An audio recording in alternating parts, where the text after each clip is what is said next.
നമസ്കാരം, എല്ലാവർക്കും എൻ്റെ യൂട്യൂബ് ചാനലിലേക്ക് സ്വാഗതം. ഞാൻ ഇന്ന് ചെയ്യാൻ പോകുന്നത് ഏഞ്ചൽ മെസ്സേജസ് ആണ് നോക്കാൻ പോകുന്നത്. നിങ്ങളുടെ ജീവിതത്തിൽ ഇപ്പോൾ ഉള്ള ആളെക്കുറിച്ച് ഏഞ്ചൽസ് എന്താണ് പറയാൻ ആഗ്രഹിക്കുന്നത്. ഇതാണ് 1, 2, 3 കേട്ടോ. ഏതെങ്കിലും ഒരു നമ്പർ സെലക്ട് ചെയ്യുക, എന്നിട്ട് നമുക്ക് റീഡിങ്ങിലേക്ക് പോവാം.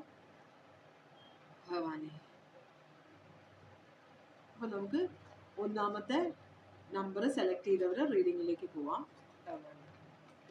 ഒന്നാമത്തെ നമ്പർ സെലക്ട് ചെയ്തവരോട് ഏഞ്ചൽസിന് നിങ്ങളുടെ ഇപ്പോഴത്തെ ബന്ധത്തിനെ കുറിച്ച് എന്താണ് പറയാനുള്ളതെന്ന് നോക്കാം. ഭഗവാനെ, ഓക്കെ. നമ്മൾക്ക് പല പ്രാവശ്യം അടി കിട്ടുമ്പോൾ, പല പ്രാവശ്യം നമ്മളുടെ റിലേഷൻഷിപ്പ് പ്രശ്നത്തിലേക്ക് പോകുമ്പോൾ നമ്മൾ വിചാരിക്കും നമുക്കിത് പറഞ്ഞതൊന്നും നമുക്ക് പറഞ്ഞിട്ടുള്ളതല്ല എന്നൊരു ചിന്ത നമുക്ക് വരും. അപ്പോൾ ഏഞ്ചൽസ് പറയുന്നത്, നിങ്ങൾ അങ്ങനെ വിചാരിക്കരുത്, നിങ്ങൾ ഡിസേർവ് ചെയ്യുന്നുണ്ട് ലവ് എന്നാണ് പറയുന്നത് കേട്ടോ. നിങ്ങളുടെ ജീവിതത്തിലേക്ക് നല്ല ആള് വരും, അല്ലെങ്കിൽ ഇപ്പോൾ ഉള്ള ആള് ചിലപ്പോൾ ഇപ്പോൾ പ്രശ്നങ്ങൾ ഉണ്ടെങ്കിൽ ചിലപ്പോൾ അത് മാറും എന്നാണ് യൂണിവേഴ്സ്. അപ്പൊ പോസിറ്റീവായിട്ട് നിങ്ങൾ ചിന്തിക്കണമെന്ന് ഏഞ്ചൽസ് നിങ്ങളോട് പറയുകയാണ്. ആദ്യത്തെ കാർഡ് പറയുന്ന നിങ്ങളെ ഒന്ന് മോട്ടിവേറ്റ് ചെയ്യാണ്. നിങ്ങൾ സ്നേഹം ലഭിക്കേണ്ട ഒരാളാണ്, നിങ്ങൾ അർഹിക്കുന്നുണ്ട് സ്നേഹം എന്ന് പറയുന്നുണ്ട്. പിന്നെ നിങ്ങൾ ട്രസ്റ്റ് വളർത്തിയെടുക്കണമെന്ന് പറയുന്നുണ്ട് റിലേഷൻഷിപ്പിൽ. ചിലപ്പോൾ നിങ്ങൾക്ക് പഴയ റിലേഷൻഷിപ്പിലെല്ലാം പ്രശ്നങ്ങൾ ഫേസ് ചെയ്തേണ്ടി വന്നത് കൊണ്ട് ചിലപ്പോൾ നിങ്ങൾ എല്ലാവരെയും ഒരേ കണ്ണിലൂടെ എടുക്കുകയാണ്. ഈ പേഴ്സൺ ഇങ്ങനെ പെരുമാറുന്നുണ്ട്, അപ്പൊ എന്തായാലും നെഗറ്റീവ് ആയിരിക്കും ഇതിന്റെ റിസൾട്ട്, അതുകൊണ്ട് ഞാൻ ഇതിനകത്ത് ഇൻവോൾവ് ആവുന്നില്ല എന്നൊരു ചിന്ത നിങ്ങളുടെ മനസ്സിൽ വരുന്നുണ്ട്. അതുപോലെ തന്നെ നിങ്ങൾ ഒരു ചെറിയ ചെറിയ പ്രശ്നങ്ങൾ നമ്മൾ ഊതി വലുതാക്കരുത്. സോറി, വേർഡ്സ് പറയുന്നത് എന്തൊക്കെ പറ്റുന്നുണ്ട്. അപ്പോൾ നിങ്ങൾ സഹിക്കാനും ക്ഷമിക്കാനുമുള്ള, എല്ലാവരും ചാടിക്കേറി അത് വേണ്ട, അത് ശരിയാവില്ല എന്ന് പറയാതെ നോക്കുക, നമുക്ക് അഡ്ജസ്റ്റ് ചെയ്യാൻ പറ്റുന്നുണ്ടോ. ഇത് വേറെ നല്ല കാര്യങ്ങൾ ഇഷ്ടംപോലെ ഉണ്ട്. ചെറിയൊരു മൈനർ ആയിട്ടുള്ള ഒരു പ്രശ്നമാണ് ഈ വ്യക്തിയുമായിട്ടുള്ളെങ്കിൽ അത് നമ്മൾ കണ്ടില്ല എന്ന് നടിക്കുക, കുഴപ്പമില്ല. ഫോർഗീവ് ചെയ്യണം, നമ്മൾ ക്ഷമിക്കാനുള്ള ഒരു ഇത് വെക്കണം. അതുപോലെ തന്നെ നമ്മൾ പാഠങ്ങൾ ഉൾക്കൊള്ളാനുള്ള ഒരു മനസ്സും കൂടെ വെക്കണമെന്ന് പറയുന്നുണ്ട്.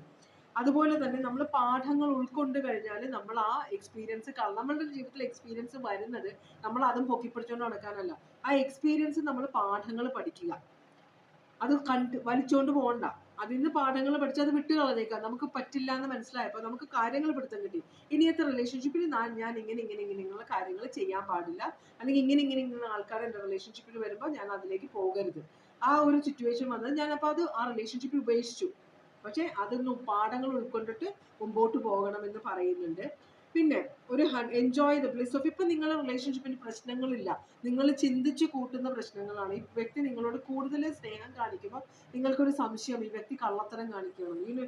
ഏജൻസി പറയുന്നത് നിങ്ങൾ ഈ സമയം എൻജോയ് ചെയ്യുക, ആവശ്യമില്ലാത്ത ചിന്തകളിലേക്ക് പോകരുത്. ചിലപ്പോൾ നിങ്ങളുടെ പുതിയൊരു കല്യാണം കഴിച്ചതായിരിക്കാം നിങ്ങൾ, അതല്ലെങ്കിൽ പുതിയൊരു റിലേഷൻഷിപ്പ് നിങ്ങൾക്ക് വന്നു ചേർന്നിട്ടുണ്ടാവാം. അപ്പോൾ ഏഞ്ചൽസ് പറയുന്നത് നിങ്ങൾക്കിത് സേഫ് ആണ്, നിങ്ങൾക്ക് പേടിയുണ്ട്. ചൂടുവെള്ളത്തിൽ വീണ പൂച്ച പച്ചവെള്ളം കാണുമ്പോൾ പേടിക്കുന്നു പറയും. അപ്പൊ അതുപോലെയാണ് നിങ്ങളുടെ അവസ്ഥ. പല അനുഭവങ്ങളുള്ളതുകൊണ്ട് നിങ്ങൾക്ക് ഈ ബന്ധവും കൂടുതൽ സ്നേഹം കാണുമ്പോൾ ഇത് കള്ളത്തരമാണോ എന്നൊരു ചിന്ത. ഏഞ്ചൽസ് പറയുന്നത് ഇത് കുഴപ്പമില്ല, നിങ്ങൾ എൻജോയ് ചെയ്യും ഈ സമയം, ആവശ്യമില്ലാത്ത കാര്യങ്ങൾ ചിന്തിച്ച് വിഷമിക്കണ്ട എന്ന് പറയുന്നുണ്ട്. ഓക്കെ. പക്ഷേ വേറൊരു കാര്യം കൂടി പറയുന്നുണ്ട്, നിങ്ങൾ തമ്മിൽ അധികം കെമിസ്ട്രി ഇല്ല. മനസ്സിലായോ?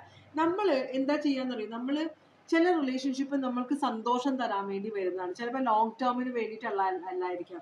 നിങ്ങളുടെ ഈ റിലേഷൻഷിപ്പ് നിങ്ങൾക്ക് സന്തോഷം തരാൻ വേണ്ടി വന്നിട്ടുള്ളതാണ്. നിങ്ങൾ ഇവിടെ കാട് കയറി ചിന്തിക്കേണ്ട നാളെ എന്താവും, നാളെ ഇദ്ദേഹത്തിന്റെ വൈഫ് ഉപേക്ഷിക്കുമോ, ഹസ്ബൻഡ് ഉപേക്ഷിക്കുമോ, ബോയ് ഫ്രണ്ടിനെ ഉപേക്ഷിച്ച് എൻ്റെ അടുത്തേക്ക് വരുമോ, നാളെ ഇദ്ദേഹം അല്ല. ഇപ്പോ നിങ്ങൾക്ക് സന്തോഷം കിട്ടാനുള്ള സമയമാണ്. അതിൽ നിന്ന് നിങ്ങൾ സന്തോഷം അനുഭവിക്കുക, ഈ വ്യക്തിയുടെ സ്നേഹം അനുഭവിക്കുക. സേഫ് ആണ്, നിങ്ങൾ സ്നേഹിക്കുക, എക്സ്പെക്ടേഷൻസ് വെക്കണ്ട. കാരണം ഇവിടെ കെമിസ്ട്രി കുറവാണെന്ന് പറയുന്നുണ്ട്. അപ്പോൾ നിങ്ങളുടെ റിലേഷൻഷിപ്പ് മുമ്പോട്ട് പോകുമ്പോൾ ചിലപ്പോൾ അവസാനിക്കും. പക്ഷെ അത് വിചാരിച്ച് ആദ്യം തുടങ്ങിയ ഈ റിലേഷൻഷിപ്പ് അവസാനിക്കേണ്ട. ഇത് നല്ലൊരു റിലേഷൻഷിപ്പാണ്. ഈ വ്യക്തി നിങ്ങളെ ചതിക്കാനൊന്നും വന്നിട്ടുള്ളതല്ല.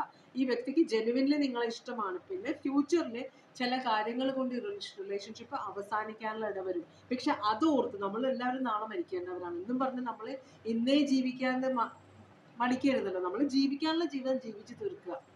മനസ്സിലായി? നാളെ എന്തായാലും മരിക്കും. ഒരു കാര്യത്തിനും ഗ്യാരണ്ടി ഇല്ല നമ്മുടെ ജീവിതത്തിൽ, ഒരു കാര്യത്തിനും ഇല്ല. എത്ര വില കൊടുത്ത് വാങ്ങിച്ച സാധനം നാളെ ചിലപ്പോൾ റിപ്പയറിലേക്ക് പോവാം, ചിലപ്പോൾ കേടാവാം, യൂസ് ചെയ്യാൻ പറ്റാതെ ആവാം. പിന്നെ മനുഷ്യ ജീവിതമാണ് അല്ലേ? അപ്പൊ നാളത്തെ കാര്യം ഓർത്ത് ടെൻഷൻ അടിക്കാതെ ഇപ്പോ നിങ്ങൾക്ക് നല്ല സമയമാണ്, ഈ ടൈം എൻജോയ് ചെയ്യുക. നാളത്തേക്ക് എനിക്ക് എപ്പോഴും വേണം ഈ പേഴ്സൺ എന്ന് വെച്ചാൽ ഈ പേഴ്സണെ പോസസീവ് ആയിട്ട് ചേർത്ത് പിടിക്കാൻ നിൽക്കരുത്. ഇപ്പൊ നിങ്ങൾ ഈ എൻജോയ് ചെയ്യുന്ന സന്തോഷം എൻജോയ് ചെയ്യുക. അത് പോകുമ്പോൾ പൊക്കോട്ടെ എന്നൊരു പക്വത മനസ്സിൽ കൊണ്ടുവരണമെന്നാണ് ഏഞ്ചൽസ് പറയുന്നത്. സത്യാവസ്ഥയാണ് കേട്ടോ, പലരും അനുഭവിച്ചിട്ടുള്ളതാണ്. അപ്പോൾ അതാണ് ആദ്യത്തെ നമ്പർ എടുത്തവർക്കുള്ള റീഡിങ്. ഇനി രണ്ടാമത്തെ നമ്പർ അവർക്കുള്ള റീഡിങ്ങിലേക്കാണ് ഞാൻ പോകുന്നത്. ഏഞ്ചൽസിന് എന്താണ് നിങ്ങളുടെ കറന്റ് റിലേഷൻഷിപ്പിനെ കുറിച്ച് പറയാനുള്ളത് നമുക്ക് നോക്കാം.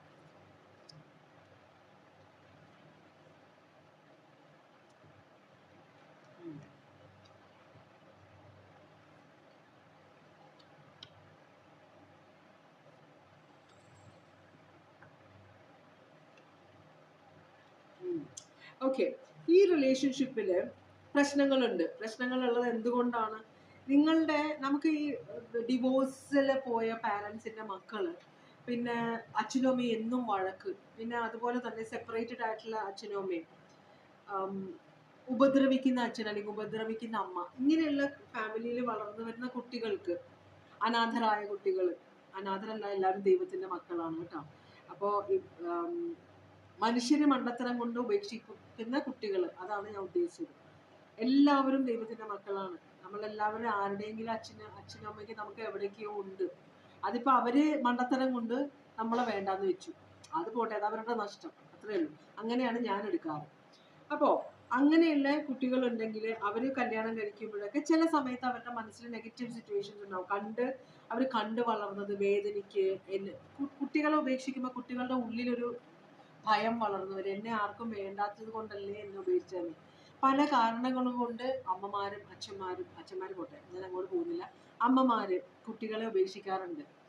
അത് നമുക്ക് അറിഞ്ഞൂടെ ഓരോരുത്തരുടെ പരിസ്ഥിതി. ചിലപ്പോൾ നിങ്ങൾക്ക് നല്ല ജീവിതം കിട്ടട്ടെ, ആരെങ്കിലും നല്ലവരെ അഡോപ്റ്റ് ചെയ്യുമ്പോൾ കഷ്ടപ്പെടുന്ന ഒരു അമ്മ മക്കളെ അനാഥാലയത്തിൽ ഏൽപ്പിക്കുമ്പോൾ ആ കുട്ടികളെ നല്ല ആരെങ്കിലും അഡോപ്റ്റ് ചെയ്ത് നല്ല ജീവിതം അവർക്ക് കിട്ടട്ടെ എന്ന് വിചാരിച്ച് അങ്ങനെ ചെയ്യുന്ന അമ്മമാരും ഉണ്ട്. നമുക്കറിയില്ല.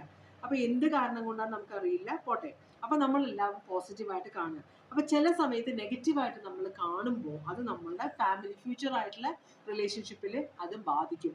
അങ്ങനെ എന്തോ ഒരു എനർജി. അപ്പൊ ഇവിടെ അങ്ങനെ ഒരു ഫാമിലിയിൽ നിന്ന് വളർന്നു വന്ന ഒരു എനർജി ഇവിടെ കാണിക്കുന്നുണ്ട്. അപ്പൊ അതുകൊണ്ട് തന്നെ നിങ്ങളെ വിവാഹം കഴിക്കാൻ പോകുന്ന ആളെ കുറിച്ച് നിങ്ങൾക്ക് പേടിയാണ്, മനസ്സിൽ പേടിയുണ്ട്. നാളെ ഇയാളില്ലെങ്കിൽ കുട്ടികളൊക്കെ ഉണ്ടായി കഴിയുമ്പോൾ ഒഴിഞ്ഞു പോയാലോ, അത് സ്ത്രീയായാലും പുരുഷനായാലും അങ്ങനത്തെ ഒരു ടെൻഷൻ ഉണ്ടെന്ന് പറയുന്നത്. അപ്പൊ അത് നിങ്ങൾ മനസ്സിൽ നിന്ന് ഒഴിവാക്കുക, കാര്യങ്ങളെ പോസിറ്റീവായിട്ട് കാണണമെന്ന് പറയുന്നുണ്ട്. നിങ്ങളുടെ റിലേഷൻഷിപ്പിന് ഒരു ചാൻസ് കൊടുക്കുക.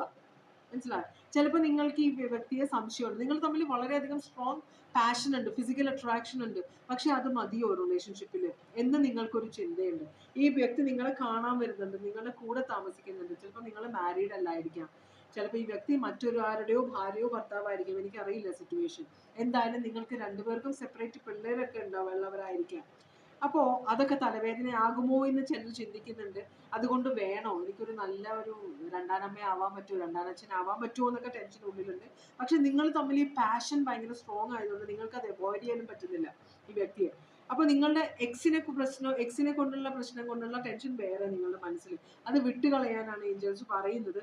Stay optimistic. നിങ്ങളുടെ ഈ ബന്ധത്തെ കുറിച്ച് നിങ്ങൾ ഓപ്റ്റിമിസ്റ്റിക് ആയിട്ടിരിക്കുന്നത്, ശുഭാപ്തി വിശ്വാസം വേണമെന്നാണ് പറയുന്നത്. ഈ ബന്ധം ഇനിയും മുമ്പോട്ട് പോകാനുണ്ട്, ഈ ബന്ധത്തിന് വേണ്ടി വെയിറ്റ് ചെയ്യാമെന്നാണ് ഏഞ്ചൽസ് പറയുന്നത്. നിങ്ങളുടെ ഉള്ളിൽ സംശയമുണ്ട്, ടെൻഷനുണ്ട്, ഭയങ്കര പേടിയുണ്ട്, ഇതെല്ലാം. പക്ഷെ യൂണിവേഴ്സ് പറയുന്ന പോസിറ്റീവായിട്ട് ചിന്തിക്കുക, എല്ലാം ശരിയാകുമെന്ന് ചിന്തിക്കുക ഏഞ്ചൽസ് പറയുന്നത്. അപ്പോൾ ഈ ബന്ധം ഇത് എവിടെയും എത്തിയിട്ടില്ലെങ്കിൽ ഇതിനൊരു നല്ല ഭാവി ഉണ്ടെന്നാണ് ഏഞ്ചൽസ് പറയുന്നത് കേട്ടോ. അപ്പൊ അത് ഇട്ടെറിഞ്ഞ് പോകണ്ട, നിങ്ങളുടെ മനസ്സിൽ ശക്തി കിട്ടാൻ വേണ്ടി പ്രാർത്ഥിക്കുക കേട്ടോ. ദൈവം ഒരു വഴി കാണിക്കും എന്നാണ് ഏഞ്ചൽസ് പറയുന്നത്. നല്ലൊരു കാര്യത്തിലേക്കാണ് പോകുന്നതെന്നാണ് പറയുന്നത്. ഇപ്പൊ തുടക്കത്തിൽ കുറെ പ്രശ്നങ്ങളുണ്ട്, പക്ഷെ മുമ്പോട്ട് പോകും തോറും ഇത് ബെറ്ററായി വരും എന്നാണ് ഏഞ്ചൽസ് നിങ്ങളോട് പറയുന്നത് കേട്ടോ. അപ്പൊ അതാണ് രണ്ടാമത്തെ നമ്പർ സെലക്ട് ചെയ്തവർക്ക് വേണ്ടിയിട്ടുള്ള. ഇനി മൂന്നാമത്തെ നമ്പർ സെലക്ട് ചെയ്തവർക്ക് വേണ്ടിയിട്ടുള്ള റീഡിംഗ് ആണ്. ഏഞ്ചൽസിൽ എന്താണ് നിങ്ങളുടെ ഇപ്പോഴത്തെ ബന്ധത്തിനെ കുറിച്ച് പറയാനുള്ളതെന്ന് നോക്കാം. ചിൽഡ്രൻ, ഓക്കെ, പിള്ളേരുടെ കാര്യം പറയുന്നുണ്ട്. ട്രസ്റ്റ്, വിശ്വാസത്തിന്റെ കാര്യം പറയുന്നുണ്ട്. പിന്നെ ട്രൂ ലവ്, ശരിക്കുമുള്ള സ്നേഹം, ട്രൂ ലവ്. പിന്നെയുള്ളത് പാഷൻ, വളരെയധികം ശാരീരികമായ അട്രാക്ഷൻ. പിന്നെയുള്ളത് പാസ്റ്റ് ലൈഫ് റിലേഷൻഷിപ്പ്, ഇതൊരു പാസ്റ്റ് ലൈഫിലെ റിലേഷൻഷിപ്പ് ആകാൻ ചാൻസ് ഉണ്ടെന്ന് പറയുന്നുണ്ട്. ഒരു ഡിസെപ്ഷൻ ഇവിടെ കാണിക്കുന്നുണ്ട്. അപ്പോ ഇത് നിങ്ങൾ തമ്മിലുള്ള ബന്ധം ട്രൂ ആണ്. വ്യക്തിക്ക് നിങ്ങളെ ഭയങ്കര സ്നേഹമാണ്, നിങ്ങളോട് ഭയങ്കര ഇഷ്ടമാണ്. പക്ഷെ ഈ വ്യക്തി വേറെ ആരുടെയോ ഭർത്താവോ ഭാര്യയുമാണ്. അപ്പോൾ അതിലുള്ള കുട്ടികളെ ഓർക്കുമ്പോൾ വ്യക്തിക്ക് നിങ്ങളുമായിട്ടൊരു യൂണിയനെ കുറിച്ചോ അല്ലെങ്കിൽ ഒരു ഫ്യൂച്ചറിനെ കുറിച്ച് ചിന്തിക്കുമ്പോൾ പേടിയുണ്ട്. മക്കളെ ഉപേക്ഷിക്കുക, ഒരു റിലേഷൻഷിപ്പ് ഓൾറെഡി ഉള്ളത് ഉപേക്ഷിക്കുക എന്ന് ചിന്തിക്കുമ്പോൾ ഈ വ്യക്തിക്ക് ഭയങ്കര ടെൻഷനാണ്. പക്ഷെ നിങ്ങളെ ഭയങ്കരമായ ആത്മാർത്ഥമായിട്ട് ഈ വ്യക്തി സ്നേഹിക്കുന്നുണ്ടെന്നാണ് പറയുന്നത്. നിങ്ങളോട് ഭയങ്കര ഫിസിക്കൽ അട്രാക്ഷൻ ഉണ്ട്, അതേപോലെ തന്നെ സ്നേഹമുണ്ട്. ഇതൊരു സോൾമേറ്റ് കണക്ഷൻ ആണ് എന്നാണ് പറയുന്നത്. അതുകൊണ്ട് തന്നെ ഈ വ്യക്തിക്ക് നിങ്ങളെ ഉപേക്ഷിക്കാൻ പറ്റില്ല. ആ ഒരു സ്ട്രോങ് അട്രാക്ഷൻ നിങ്ങളിലേക്ക് ഉണ്ട് ഈ വ്യക്തിക്ക്. നിങ്ങൾക്ക് ഈ വ്യക്തിയെ വിശ്വസിക്കാമെന്ന് പറയുന്നുണ്ട്, പക്ഷേ ഈ വ്യക്തി ശരിക്കും ഡിസീവ് ചെയ്യുന്നുണ്ട്, പറ്റിക്കുന്നുണ്ട്. ഈ വ്യക്തിയുടെ ഭാര്യയോ ഭർത്താവിനെയോ കുട്ടികളെയോ നിങ്ങളെയും ഒരു തരത്തിൽ പറ്റിക്കുന്നുണ്ട് ഈ വ്യക്തി. പക്ഷെ കൂടുതലും ഇവരെ ആരുമായിട്ടാണോ വിവാഹം കഴിച്ചിട്ടുള്ളത് അവരെയാണ് ഈ വ്യക്തി പറ്റിക്കുന്നത്. മനസ്സിലായോ? പക്ഷെ അത് ഈ വ്യക്തിക്ക് ഒന്നും ചെയ്യാൻ പറ്റില്ല, ഈ വ്യക്തിയുടെ കൺട്രോളിലല്ല. കാരണം ഇതൊരു soulmate connect, past life connection ആണ്, ഇതൊരു കാർമിക് സിറ്റുവേഷൻ ആണ്. ഇതിൽ നിങ്ങൾക്ക് രണ്ടുപേർക്കും ഒന്നും ചെയ്യാൻ പറ്റില്ല. ഇത് ഇങ്ങനെ തന്നെ കുറെ നാൾ മുമ്പോട്ട് പോകുന്നത് ട്രൂ ലവ് ആണെന്നാണ് പറയുന്നത്. പക്ഷെ ഇതിന്റെ അവസാനം എന്താവുമെന്ന് നമുക്കറിയില്ല. ഈ വ്യക്തി ആരെയോ പറ്റിക്കുന്നുണ്ട്, നിങ്ങളെ അല്ല. നിങ്ങളുമായിട്ട് സ്ട്രോങ് ആയിട്ടുള്ള, നിങ്ങൾക്ക് ഈ വ്യക്തിയെ വിശ്വസിക്കാമെന്നാണ്. പറ്റിക്കുന്നത് മറ്റവരെയാണ്, ഇവരുടെ ശരിക്കുമുള്ള പാർട്ട്ണറെയാണ് ഇവർ പറ്റിക്കുന്നതെന്ന് പറയുന്നത്. അത് ആഗ്രഹിച്ചിട്ടല്ല, ഇവർക്ക് നിങ്ങളെ ഒഴിവാക്കാൻ പറ്റില്ല, അതാണ് പറയുന്നത്. അപ്പൊ ഇതാണ് മൂന്നാമത്തെ കാർഡ് നമ്പർ എടുത്തവരുടെ റീഡിംഗ്. അപ്പൊ ഇതോടുകൂടി ഞാൻ ഇന്നത്തെ റീഡിംഗ് ഇവിടെ വെച്ച് അവസാനിപ്പിക്കുകയാണ്. ഇതുവരെ എൻ്റെ റീഡിംഗ് കണ്ടുകൊണ്ടത് എല്ലാവർക്കും വളരെയധികം നന്ദി. ഭഗവാൻ എല്ലാവർക്കും സന്തോഷവും സമാധാനവും ദീർഘായുസും തന്ന് അനുഗ്രഹിച്ചു തരാൻ ഇടയാകട്ടെ എന്ന് ആശംസിക്കുന്നു. വീണ്ടും ഒരു റീഡിങ്ങുമായിട്ട് വരാം. Take care, bye bye. എല്ലാവരും സേഫ് ആയിട്ടിരിക്കണേ.